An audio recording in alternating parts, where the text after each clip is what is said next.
As our imagination streaks across the universe to the many possibilities, there is a pullback to the discussion of man, and thus the return to man's system. And what they're saying is, yes, there are wonders in creation, things beyond anything you could even begin to imagine, but wait. This book is about man and about man's problems and man's situation. We have to come back to man's system, which is what they did. They came right out of the creation of the entire universe and how the galaxies were formed and came to man here on Earth. And they said, man is in a round system, by which we mean that all things that are normal to the system are round in shape. The other shapes take a secondary position here, which by no means diminishes their importance. A shape, when not in its system, creates a phenomenon in the system it is in.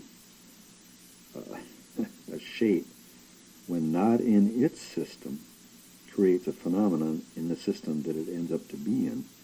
In other words, if this is a round system, then a square is not in its system, and a square creates a phenomenon when it enters the system. A triangle creates a phenomenon.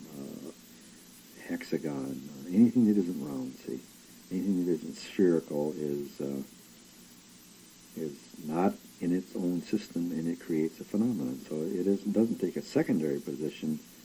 It does take a secondary position, but it doesn't diminish its importance.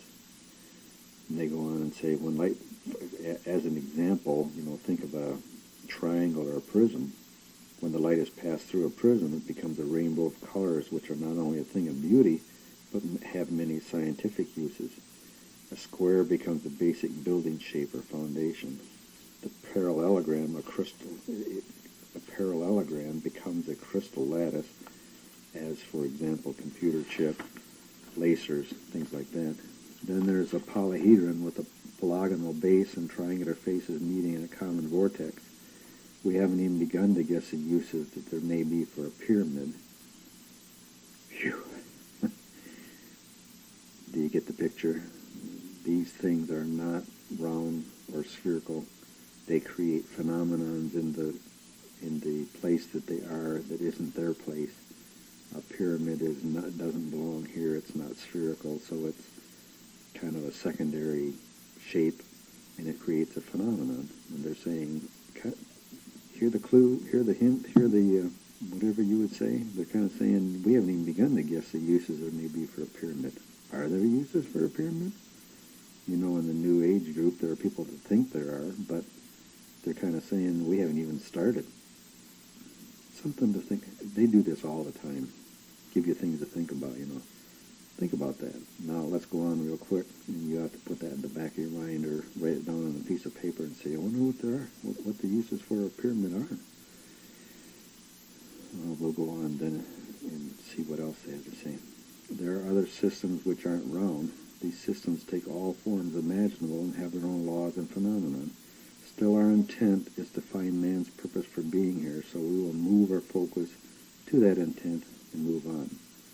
And here again, they did the same thing. You start imagining polygonal bases with triangular faces and pyramids, and they say, no. Our purpose here is to deal with man, so let's bring our focus back to that. And so then they go on. All of these systems were formed from the condensation of the fabric of space and began to become more complex. The need for local control became more insistent as time and the complexities went on. The force gathered thought and created new forms that were to watch over the systems, keeping order. The man system, or in the man system, there were the four pillars, those who were responsible for the galaxies, those who had charge of the solar system, standing in the center of their charge, caretakers for each planet, and so on. These all maintained order in their own system with precision. Each of these was an extension of the original force. That is, they weren't separate from the force, but rather were a part of it. A command from the force to one of these above mentioned would be comparable to you giving an order to your finger or toe. And then they try to explain it. The concept needed here is that the lesser forces are part of the first force. They cannot operate apart from the first force. If you cut your finger off, it has no volition of its own. In man's poor understanding, these forces of order have been called many things. We will call each a member of the hierarchy, which in the earth system includes the lesser powers, the higher powers, and the archangels. These are very much separate from what are called angels. Angels are that term used by man for those souls who have not left earth plane at this time. They too have a hierarchy, but it is only a perceived thing relating to their experience in the system and their understanding of Father's creation. By way of explanation, that's a mouthful. What they said was that as the universe, our man's, see, they're talking about man's area here, and they're saying that in man's system there are the four pillars, and those who are responsible for the galaxy, those who had charge of the solar system, standing in the center of their charge, caretakers for each planet. What are they talking about? What they're saying here is that in man's system we have that center, that force, if you will, the one that awoke from the dream, the four pillars that we talked about. And then they say there are also created by this force those who are responsible for galaxies. Those who are responsible for, like, the Milky Way galaxy, and those who had charge of the solar system, each solar system, like Earth's solar system, the sun and all the planets, that whatever it is that was created standing in the center of the solar system, our solar system, that thing created the sun? Is that what they're saying? And that's what they're saying. They're saying that in the center of the galaxy, the Milky Way, there is a mechanism. There was something created by this force that maintains order in the galaxy. And then they say that there are those who are standing in the center of our solar system. There's one who's standing in the center of our solar system who is in charge of maintaining order in our solar system, and there's a caretaker for each planet. Therefore, there's a caretaker of Earth, and so on. And they say that these things that were created aren't separate from that original force, but are really a part of that force, explaining that if you cut off your finger and then said to the finger, do something, it wouldn't do anything because it has no will of its own. It's connected to the first force. So, see, kind of a big concept they have there. They also said that in man's poor understanding, the forces of order have been called many things. And they said that they're going to call each member of each of these different groups members of a hierarchy. And if you look at the Earth system, you have, starting from the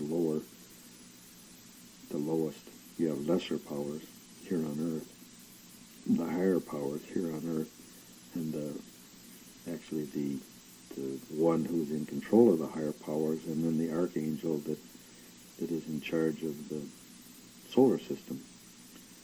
And wanted to be very clear that he wasn't talking about angels here, not the kind of angels that you think of, which are actually souls that haven't really left their earth plane yet, or might have some work to do here, but are souls as adverse to creations of, and you'll understand the difference between the two when we get to souls. They are not just connected to this force. They're not just a mechanism. They actually are a different, angels are a different sort of thing. So they're trying to make you understand that their terms don't meet the definition of the common terms of things, and so they're kind of defining them. And they go on, the force looked at all creation and saw that it was good. Everything worked well, and the force was satisfied. for a time, something was missing. To help you understand, let us explain it like this. You are alone in a huge mansion with machinery all around you. You have computers and equipment that control all the things that exist. Yet, to get to know yourself, you have only your hands that you can feel with, your eyes that you can see, your ears that you can hear, your tongue to taste, your nose to smell, and your imagination. You can see, touch, taste, hear, and smell what you are. You can even imagine what you are, but there is still something missing. To really know yourself, you must measure yourself against another person, or better yet, many people. The force had no other thing in creation that could fulfill that requirement. So here he's saying everything was fine. The force looked at creation and said, "Oh boy, good, looks good, looking good here." And then, for a time, all of a sudden something was missing. And the thing that was missing was the force was all alone. The force couldn't get a feel for what it was by anything in creation, because everything was it. Everything was directly connected to it.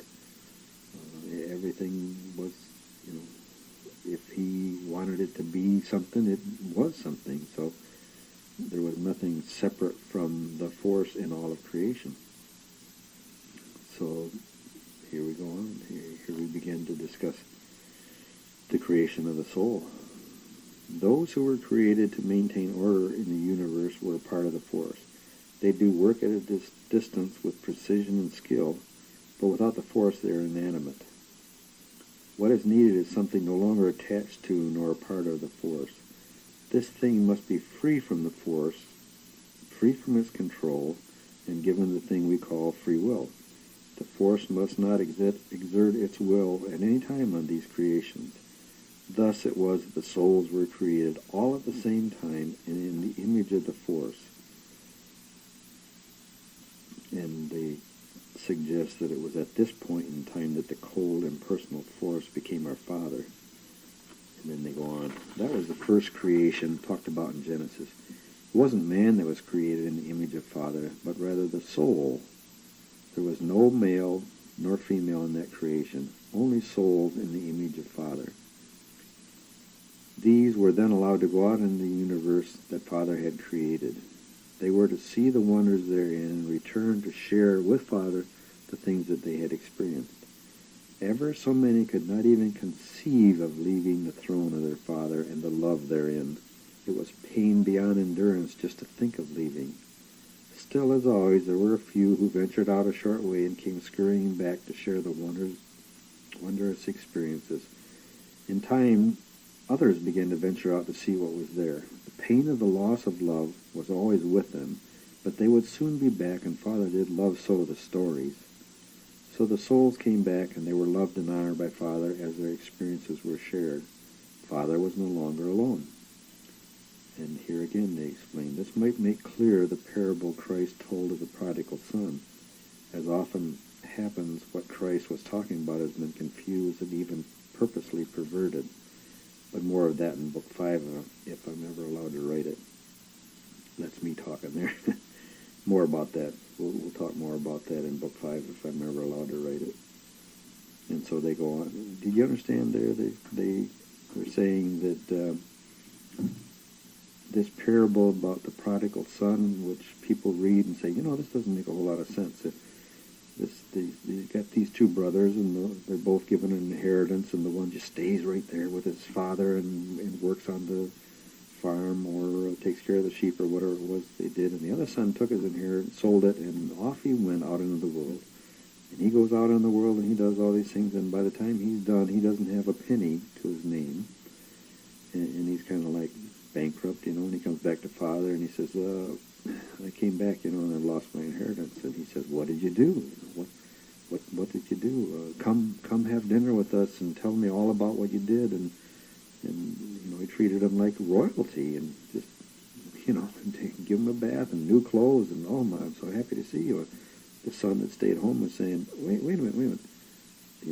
I stayed with you, Dad, and I, helped you with your farm and help you with the sheep and things, and I've been right at your side the whole time, and I've been right here, supportive and everything, and your other son there, my brother, he kind of like sold his inheritance and hit the road, and he's been out there doing, who knows what, but he sure hasn't been supporting you and supportive of the farm and what's going on here, and he comes back and you're going to clean him up and give him new clothes and give him dinner and honor him, and what's the deal?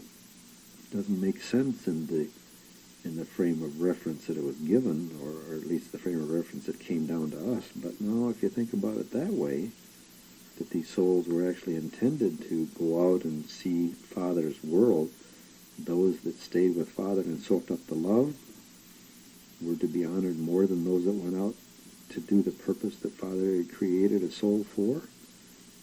Makes a lot more sense, doesn't it? We'll go on then.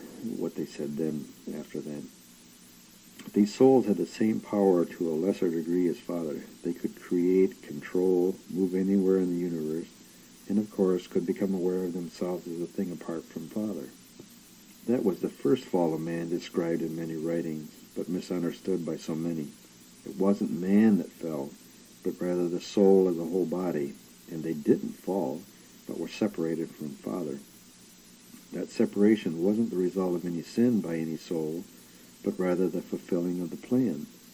The soul could move away from Father and go where it would using its free will. The soul was the first thing in creation that could do anything independent of Father. As the souls continued their investigation of the universe, they moved further and further out into creation. At some point in time, they came upon our sun and its planets, including the planet Earth. We can only imagine the impact our planet could have on a soul which had traveled through space looking at all things. Now that we have seen it, the Earth from space, we probably have a better idea. The third planet was a jewel hung in space. A closer look was a foregone conclusion. There was water, vegetation, and a thing not so often seen on travels through this galaxy. There were higher life forms. All were functioning in perfect harmony and under the control of the guardian of our solar system, so often called Michael or Gabriel in the writings of man. And here they say, both used to name the same. And I guess what they mean by that is that, I know what they mean by that is that Michael and Gabriel were both used in the writings of man to describe the same guardian, the same archangel, which was the one that's the archangel or guardian of our solar system standing in the center of that charge. In other words, if you could see it, it would be what you see as the sun. Man can't see that, so he sees the sun. But here they are in perfect harmony and under control of this guardian of the solar system called Michael or Gabriel. And they go on and say the first wave of souls entering the system saw the wonders here and moved on to other systems. Unfortunately, there were a few souls who were enamored by the system and could not pull themselves away. These few hovered over the creatures of the forest, the plains, the sea, watching the scenes of life unfold.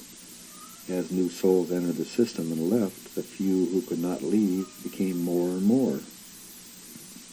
Those who were left here became more active in the affairs of the animal life. They picked their favorite land or sea creature and studied them with fascination. The ability to eat, run, swim, fly, and even just breathe was such a new thing. Then there was fighting, killing, the battles, the competition, sex, joy, and death. How did it feel to be there, to live that life? Could they help but begin to influence their favorites just a little? Did they use their creative powers given to them at separation to change one small move of their chosen one in a fight so that it would win? Could they let their chosen one lose? Wasn't the food in the chase just a little slower, the mate a little finer, the battle a little easier now than if there was no help extended? The souls that remained became so enthralled with this game of theirs that they sometimes became one with the animal they had chosen.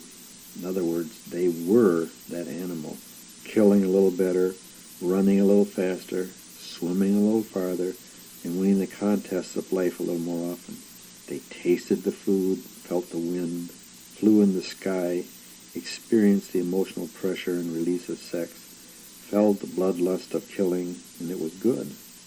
This was the second fall of man, as described in his writings, and the true fall of man, allegorically described in Genesis. It wasn't man, the animal, that sinned and fell out of heaven. It was the soul falling into the affairs of the animals, forgetting their task, where they came from and where they were going. Now, do you understand what they said there? They said this was the second fall of man and the true fall. In other words, the other one they already said was, you got it wrong. It wasn't really a fall. It was just a separation, and that was intended. But here we have the second fall of man described in his writing, and the true fall, which was described in Genesis. And that true fall was that the soul kind of entered the affairs of the animals, and they forgot that they were transversing the universe and going back to Father to tell their tale. They forgot where they came from. They forgot where they were going. Seems to be kind of an important place here, important understanding to have. If man, no, this is kind of like paraphrasing what they said, but they say if man did fall, then the fall was the fall into the affairs of the animals of this earth. The fall was losing the understanding of what they were as souls, losing the understanding of what they were doing before they got enthralled with these animals. The fall was the forgetting where they came from and where they're going. And so they go on and say the first fall, misunderstood, was the separation of the souls from Father. The soul knew the pain of separation and the joy of return to the love of their Father. And that was the plan. It was no true fall, no sin. The second fall, or true fall, saw the soul finding the beauty of the earthly garden with all its delights, and some tarried there to learn more. Those who stayed did so to experience the five senses firsthand. Those who stayed became the lost souls of earth. They became so engrossed in the animal form that they began to forget where they came from and where they were supposed to go. They also began to forget their powers given to them at separation as their birthright. They tasted the life of the senses, and the fall was complete. The fallen soul was now combined with or became a part of their favorite animal. Their awareness, and they emphasized their awareness, since they had forgotten who they were, had become lost in the activity of the animals. And they go on to explain this, that it is important to understand how the soul fell.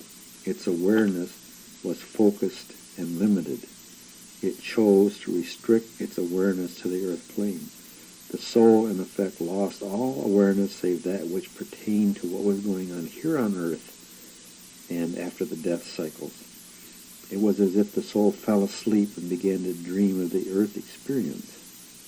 So again, this is an area that you have to understand, so they're really focusing on it. They're trying to tell you what the real fall of man was that was talked about in Genesis. And the fall of man was falling from that high state of a soul who had the powers of Father and was transversing Father's universe to see what was there and come back to Father and tell him, wow, man, you ought to see what I saw. You know, it's heavy. I'm sure they didn't talk like that, but you get the point. It's heavy stuff out there, and I got to tell you this, and then I had that experience, and, you know, Father's paying attention, and that was the intent. They got here to Earth and kind of got looking at these life forms, and, you know, they were experiencing the five senses, and they said, wow, what would it be like to, you know, be down there and doing that? And before long, they had restricted their awareness to the point where their only awareness was the five senses. They became one with the animals that they were choosing as the ones that they liked the best. Be it a saber-toothed tiger or a, you know, whatever, a mammoth, woolly mammoth, or a, you know, I think it was earlier than that, so if there had been anything that they chose to be, and they kind of made it run a little faster and catch food a little easier and so on and so forth, and they lost their awareness of who they were were what they were supposed to do. So that's the focus that they're giving you. And now we're going to go on, see what else they have to say.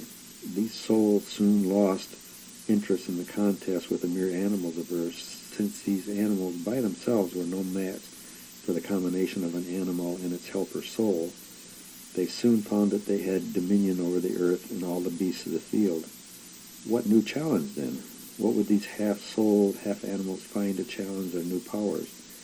The answer, of course, was to kill, rape, and plunder the other soul animals, their own brothers and sisters. These were just as quick, just as clever, and just as deadly. What a challenge they made. Their fellow soul, also trapped, became the challenge, the quarry, the competition. This new challenge would remain the thrill in a more civilized and sophisticated way to this very day. Now you hear what they're saying there? They got totally engrossed in the animal. They limited their awareness to the five senses of that animal. They went out and took on the creation on earth, whooped it, became that had dominion over all the creatures of earth, and kind of got bored. So then what did they do? They found out that the real challenge would be to take on their own soul-animated animals. In other words, soul against soul, right? Soul and animal against soul and animal, each picking their own. They were just as quick, just as clever, just as deadly. Yeah, what a challenge. And they're saying that challenge remains the thrill to this very day. And then they go on. As the souls continue to play at being animals of all types, another problem began to surface. Let us explain it like this. This galaxy and Earth with it falls under the law of cause and effect. Loosely, the law states that for every action there is an opposite and equal reaction somewhere. The effect of this law on the souls entangled here on Earth was to mire them even more. Why? Because in whatever creature they inhabited, they killed, maimed, raped, and did other assorted deeds of like nature. That was the cause. The effect was that at some point in time they were cast into an animal which was not of their choice. They couldn't just go on picking a life form and entering it. It wasn't quite that easy. The law dictated they must enter some form which could be killed, maimed, raped, or whatever. The reason was complicated, but suffice it to say that before the arrival of the soul, the law was used to keep balance in the system. Not only were the souls disrupting the balance on earth, but they were also tangling themselves in the law, which was never intended to handle souls and their activities. With the cycle of life and death, they were pulled deeper, ever deeper into the law and the pull of earth. It was obvious that if the system were left to run as it was, the trapped souls would be lost from their purpose and the love of Father. Equally obvious was the fact that the earth's balance was being disrupted by these souls, and at any point in time, it too might be lost. What could be done to help those lost souls pass through this earth experience with little damage to the earth and the soul as possible? That was the question asked by those who were called the Sons of Light, or later the White Brotherhood. And they go on to explain that now. The Sons of Light were those souls who were not trapped by the earth's wonders, but were unable to leave their fellow souls trapped here on earth. These souls could incarnate on earth and did so many times. Yet they didn't have to. They chose to try to move the fallen souls on to enlightenment and thus freedom.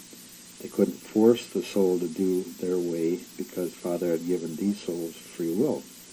The trapped souls could only be moved by persuasion or example.